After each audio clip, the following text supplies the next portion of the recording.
কোন সৃষ্টিকে স্রষ্টার শরীক করা, আল্লাহর সমতুল্য করা, এটাকে বলা হয় শিরক। আর ইসলামে এটা হচ্ছে সবচাইতে বড় অপরাধ। আর মুসলমান তাকে বলা হয় যে ব্যক্তি শিরক থেকে পাক এবং পবিত্র হয়।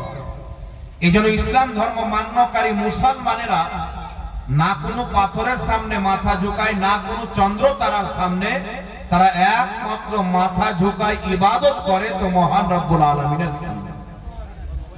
এজন্য ইসলামের প্রথম কালেমা যেটা পড়ে আমরা ইসলাম ধর্ম কবুল করাই মানুষকে, লা ইলাহা ইল্লাল্লাহ মুহাম্মাদুর রাসূলুল্লাহ। ইমাম বাইহাকি রাহমাতুল্লাহ আলাইহি আল আসমা ওয়া সিফাত কিতাবের মধ্যে সহিহ সনদে হাদিস এনেছেন। সাহাবায়ে কিরাম বর্ণনা করছেন রাসূল পাক সাল্লাল্লাহু তাআলা আলাইহি ওয়াসাল্লাম যখন যুদ্ধের ময়দানে যেতেন তো নবী পাক সাল্লাল্লাহু আলাইহি সাল্লামের যে পতাকা থাকতো ওই পতাকাতে লেখা ছিল লা ইলাহা ইল্লাল্লাহ মুহাম্মাদুর রাসূলুল্লাহ।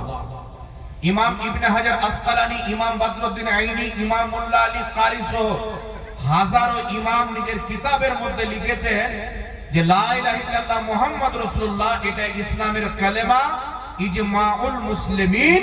এই বিষয়ে মুসলমানদের ঐক্যমত হয়েছে, ইজমা হয়েছে।